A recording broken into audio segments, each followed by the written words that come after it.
Hey, what's going on? I'm a legal mist, and today I'm going to tell you why I'm going to be pulling 100 shards for Valkanen. Let's get right into it. In my opinion, I find it to be the best way to guarantee progression within your account. For my account, I'm roughly 75 void shards into Mercy, so I'm not guaranteed to get another legendary during this, which means that I'm going to suit myself very well for any time there's an Acrisia, Taurus, or Marichka 10x or 15x, depending on if I want to go for them. That's the worst case scenario though, and at best case, I pull another legendary and I reset my Mercy early. For any guaranteed legendary, you always want to make sure that you have the required shards beforehand. If you don't have the required shards, you have to think long and hard about how much this champion's worth it to you, and if you have the budget within your means to be able to go out and buy the shards, whether you want to do that based on what he's providing for you. We hopped over to my clanmate Incognito's account because he already has this champion, so I'll be able to go in and show you guys exactly what he's able to do. For the Valkanen build, he's built in the Instinct and Perception sets. The Instinct is the set that gives you plus 12 speed, 12% speed, as well as ignore 20% enemy defense. So it's not quite as good as lethal, but it's kind of like a speed and lethal or savage set built into one. He has 43k HP, 5.7k attack, 2k defense, 252 speed, 100% crit rate, 260 crit damage, and just about 400 accuracy. So he's kind of built with a little bit of everything, and as a straight up nuker, he's not built exceptionally well, but he has pretty high defense, pretty high speed as well, which makes him really good for something in live arena where he might catch your enemies off guard because it's so quick. The thing about this build, I would say if you're not able to meet these stats, which again, these are pretty end game stats right here, you can definitely get rid of the majority of the accuracy. If you're not going to use them for Hydra and you just want to use them for live arena or arena, you can just pretty much get rid of all of the accuracy. His accuracy is really only working for a few things. You have all of the debuffs whenever he's under a shield and gets hit, and then it's also working for the Hex. So really, it's not too big of a deal if he has no accuracy, because he can go in, he'll have less of a chance to get sheeped, which I'm not too concerned about sheep because I think they're going to nerf it pretty hard in a couple months. So I think he's going to really become even better by then. And then his Weaken and True Fear are irresistible and they can't be blocked as well. So I think it's going to be really great for him if you go in. You maybe can't meet those offensive and support stats. Just go in with either the offense or the support stat. So I think it's really a great build either way. But if you can get both stats, great. For his masteries, we can see he goes down and he grabs the offense and support tree. And really, this is more so for a build that is used in PvE content, like Hydra specifically. Going down, again, grabbing War Master, grabbing Life Drinker to make sure that he heals up if he's below 50% HP. Getting things like Sniper is really nice to make sure that he can do the debuff spread. And things like Master Hexer to make sure that all of his debuffs last for longer. Okay, so the two main areas that Valkanen's really going to shine are, in my opinion, Live Arena and Hydra. Unfortunately, we've already used our Hydra keys, but I can talk about that a little bit later as to why I think he's going to be an excellent champion, especially for Hydra Clash. But we can go in and we can talk about how him and Wukong are going to be a fantastic pair for Live Arena. In this example, we're in Classic Arena, and we can see that we're going to absolutely demolish our enemy. So we go in immediately, we A1, and automatically we kill the enemy. We can see Valkanen was clutch there, giving us the extra speed we need to make sure we take down that level 12 swordsman. So for this team, they don't really have a win condition, but I think it's going to be able to highlight exactly how strong our team is. So the main premise behind our team is that we're going to have Valkanen kill Wukong, and then he's going to be able to do massive damage to the enemy and be able to block revive on them. We can go in right now, we'll do the increased turn meter with Siphi. We will reset the cooldowns, get rid of the enemy cooldowns, and then what we can do, we can go in and either have Wukong use his A2 or his A3. For now, I'm just going to use the A3 to block some of the debuffs. And then now we're going to have Valkanen go in, and he's going to use his A3 to kill Wukong. So Wukong dies, everyone on the enemy team then gets that True Fear and the Weaken. If we had a typical champion that we didn't necessarily have an automatic revive like Wukong, we could come back in with Siphi and revive, but we're not going to do that. We'll just go in and we'll sleep the Arbiter. Our Wukong comes back alive. I'm just going to throw out a 2 from her, and then we can go in with our passive ability, and let's see how well we do up against this.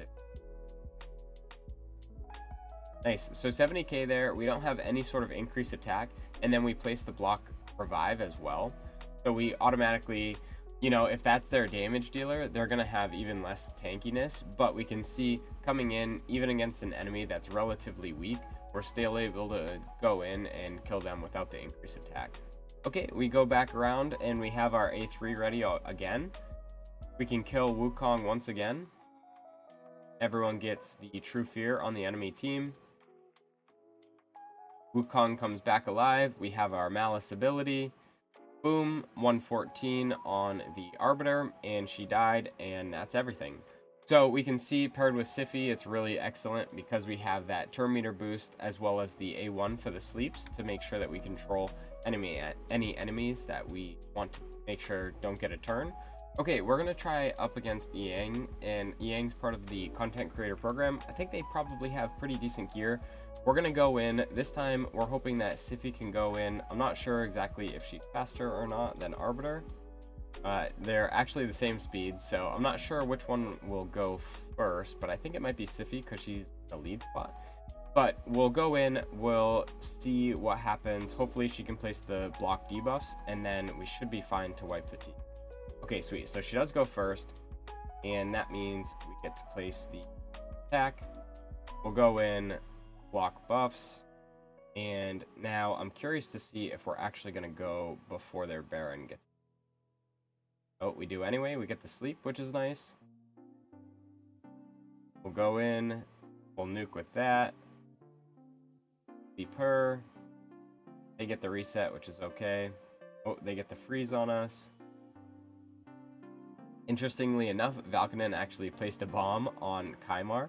So let's see. It actually did 43k, which is pretty impressive.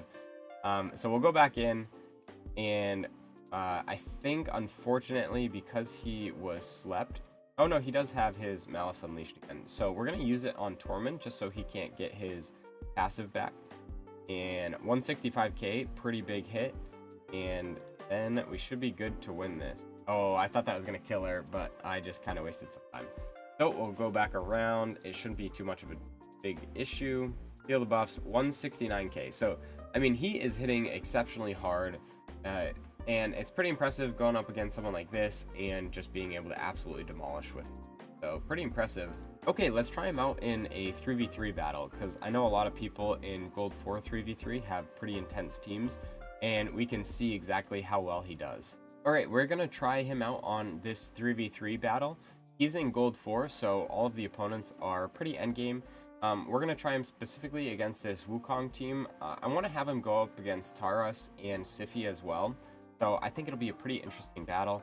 I just kind of brought in a random team of supports, and we have double revives. So I want to see how it does and how he fares as our primary damage dealer. And then the other battles we'll kind of just skip through. All right, so we had the Taras use his fears on us. So I'm hoping that's not going to stop us. We are going to try and lock out the enemy. We did everyone other than the Mithrala. And then I'm going to go in, and I think I'm going to kill the Siphi just because she's not behind the stone skin. Mithrala does the cleanse, which is pretty unlucky. We'll go in, try and throw on Hex. And then I'm going to try this out on the Taras. So let's see how it does. I have no idea. Heal all the buffs. We did 67k. Weren't able to totally kill him. And then, fortunately, the Siphi got redirected based on Yumiko. So weren't able to kill him. Let's see how we can go about trying to get some extra damage. See how we do the longer this progresses. We'll go in again. Boost up. So I can use the single target, or I can go in this time and kill Duchess. And we're gonna do that. Again, we have the True Fear on everyone, so we got pretty unlucky that the enemy was able to cleanse with the Mithrala. And then this time we'll go back in, steal all the buffs once again, and we did 88k that time. So again, we go in and we're able to kill the Taurus, and really there's no threat except maybe this Wukong if he hits exceptionally hard, but I don't think he's going to be able to do it. And we'll get the turn meter boost. This time I'm going to kill Duchess once again. Should have this. Yep, I do. Go in, boom, kill him. 200k that time, which is nice. And you know, from here everything's clear. We killed any sort of damage that they might have, and we can set it to auto. Boom, 177k that time. So he's hitting exceptionally hard on the enemy. Even Taurus, like, I was pretty surprised with the damage we did. I pretty much, anytime I fight Taurus, I just know it's going to be a loss, so I try not to. But yeah, we're doing pretty good here. So everyone gets killed by him. Again, right behind my chair, if I can move it out of the way, 292 damage, which is pretty impressive. And again, we're able to lock out the enemies with the True Fears, which is really nice. I think he's going to pair exceptionally well with someone like Fortis. Depending on how the buff for Fortis goes, I think it's going to be really interesting. Okay, we're going to go in again this time on another 3v3 battle. We're going to try up against this Arbiter team. We'll hopefully be faster than them, but if not, I think we'll be able to get back around to our abilities and take them out. So let's see how it goes. Alright, so we do outspeed the Arbiter, which is pretty nice. We'll place the block debuffs. Unfortunately, they do get to kind of cut in. We'll see if Ramontu strips us or not. We actually kill him with the A1, which is pretty nice. Alright, so they do kill us. We'll sleep him. Go in and revive. I think we might die again to the Leo. I can sleep him. Reset our cooldowns. Get the increased attack. And then this time I'm going to try with the A2 and see how it does. So A2 attacks all enemies. It's single target damage. Before attacking, it has a chance of placing Hex on the enemy. And then it also increases the damage by 10% for each debuff on the enemy. So it should definitely kill this Leo. Let's see how it does against Arbiter. We do actually kill her as well, which is pretty nice. Yumiko just barely survived. He's obviously not going to be Taurus level. Taurus is basically a cheat code, but he's guaranteed. So if you have the opportunity to get someone that is able to perform this well, I'd highly recommend. Let's try one more 3v3 battle. This time we're going up against all +4 champions. So might be a little bit more difficult, but let's see how it goes. All right, so we win the speed race, which is good. We'll go in. This time I'm going to kill Duchess just because. We'll get the revive that gets blocked, unfortunately. Try and place the Hex on her. Hervold kills us, but we can go in. Boom, kill him. The one thing, kind of a downside of how this team kind of works, going up against someone like Lydia, obviously she's going to counter the block revive, which is pretty unfortunate.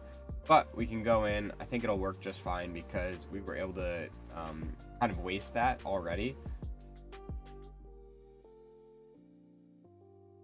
We'll go in, get the revives off. He's locked out, which is pretty unfortunate. You get that. Alright, so we killed the Lydia, and we should be pretty set. Get the HP burn on them. A2. Boom, 52k on Ramontu, who's probably not built super well. But again, he's +4, and we kill them all. Okay, this time again, Valkanen goes in, does 239k damage. Of course, the team's built around him being the primary damage dealer. But if you were to bring in someone else and have Wukong in there again, you'd probably be able to have a pretty solid team. Okay, let's try it out in a team like this. So this is more so what I'm thinking for a live arena type team. So again, we would outspeed them because we have the 30% speed in all arena battles from Valkanen, which is nice. We get the sheep on them. We'd probably go in like this, and then we'd kill our Wukong off. So it's really important, if you do have him and Wukong on the same team together, you would want to have Wukong be slightly faster than him, just so that way, whenever you're going in, you can essentially use Wukong, kill him, and then get him back to another turn almost faster than any other way. Otherwise, if Valkanen goes first, Valkanen's essentially killing Wukong right before he gets a turn, so it's kind of like a waste of a turn. So again, when we're going up against someone like Rhodos, unfortunately, while we do ignore block damage, unkillable, shield, ally protection, and place the block revive, what we're going to do is we're going to hit him for about 50% of his HP, and then he's not going to die. So it doesn't work out super well, but I think it's okay because we can basically go back in and bring him down to 50% HP, hit him with a couple of our other champions, and then use our second time where we kill an ally and hopefully basically have the opportunity to kill him for real. And yeah, so I could see, like, realistically, this is probably the kind of battle that you're going to go in when you have Valkanen on your team. Like, him and Wukong together is so strong. Really, it doesn't matter who's on the enemy team. As long as you're able to kind of keep your team alive, boom, we go in, we're going to kill off their supports because the Rhodos is hidden. We'll kill her. Again, this Wukong's not built for damage at all. And Valkanen's not quite around to his ability, but we should be there soon enough.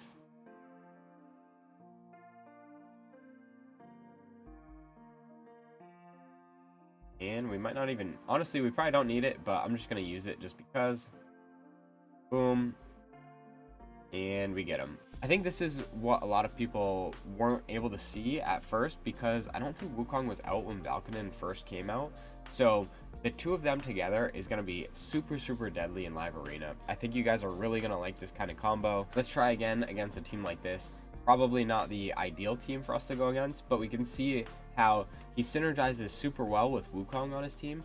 But with Wukong on the other team, he also is exceptionally good. So again, once again, I'm bringing in the Ultimate Death Knight. Probably don't need him. The only nice thing about him is he'll stop the Wukong from placing the sheep on anyone else. Alright, they did get the block buffs on to Valkanen, but it shouldn't be a big deal. We kill Wukong, and really, like, from there, we should be set. Place the Hex, and we kill them all. So again, really good showcase of him, how he's exceptional with Wukong and exceptional against Wukong as well.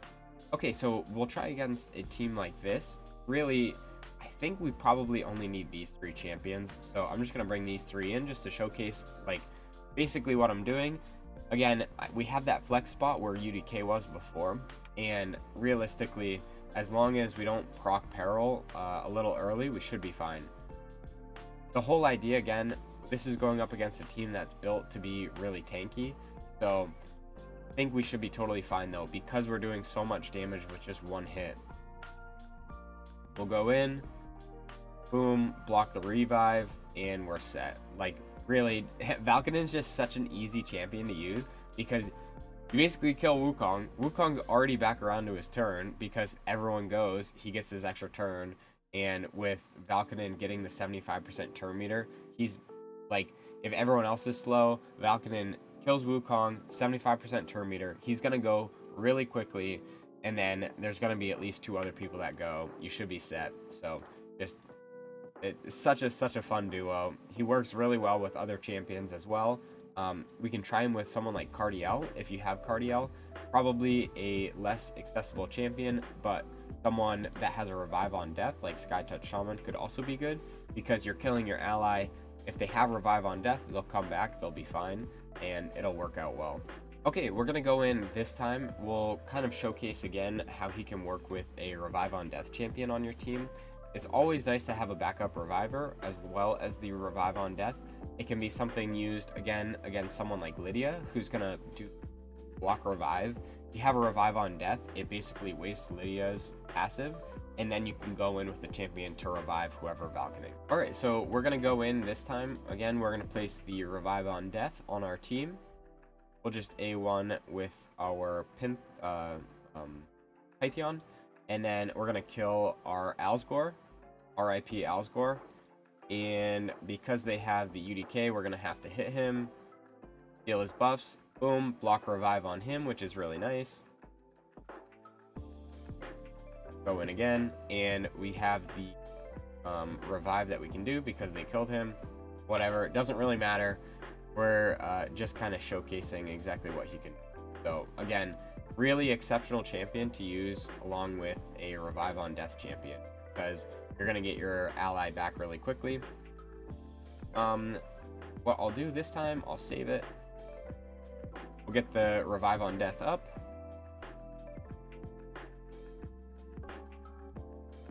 Go in, we can kill him. Again, boom. All right, so this team outspeeds us, and we can place the revive on death. I think they're gonna be a little bit too fast for us, but I'm not sure. No, they aren't actually. So let's go in, boom. Kill our teammate, boom, they wreck us. See if we can get back around to our abilities at all. Okay, we do. We still have Malice Unleashed. Deal the buffs, boom. Go in with the A3 from Cardiel. Get the Soul Reap, which is pretty nice. And then we just have these two to deal with. Ronda almost kills him, but not quite. Alright, let's see if we can get back around. We'll see, interestingly enough, he placed that bomb again. I've seen the bomb land a couple times now, and it does a pretty significant amount of damage to the enemy. So we ended up winning that one. Again, our opponent only level 84, but you can see kind of the synergy he has once again with the Revive on Death champion. Okay, we can try up against a team like this. I'm gonna bring in another champion. So let's just bring in a champion like Brogni for a shield. And then let's get rid of Cardiel and let's bring in Wukong again.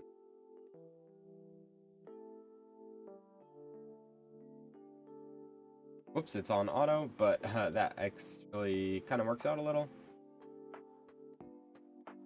We'll go in, kill Wukong. Oh, we do get sheep this time. So again, you can see kind of the downsides of having the sheep. Place the shield, try and do an hex. We actually take out the majority of them, which is pretty nice. Keep him again. And we can see, going up against a team like this, of course, there's like nuances to a little bit of everything. But we can see kind of a back and forth battle here where, you know, it's a little difficult for one side to get the edge over the other. But when we land the True Fears and the Weakens, we're opening up the opportunity, the chance for our team to get ahead. And again, as soon as we get this Malice Unleashed skill to be able to use it, boom, we go in, we place a block revive on the enemy, and then from here, it should be pretty much game over for us. As long as they don't absolutely pop off, but we have our revive and everything, so we should be good. Boom, we'll kill Wukong again. They do get the cleanse off, but not a big deal. Once again, we go in, we wreck them.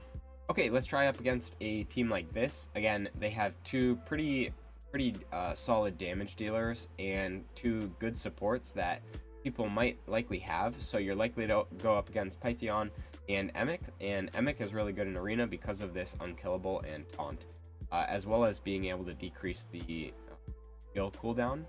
So I might go in. I'm not sure if I want to bring in Brogni for this team.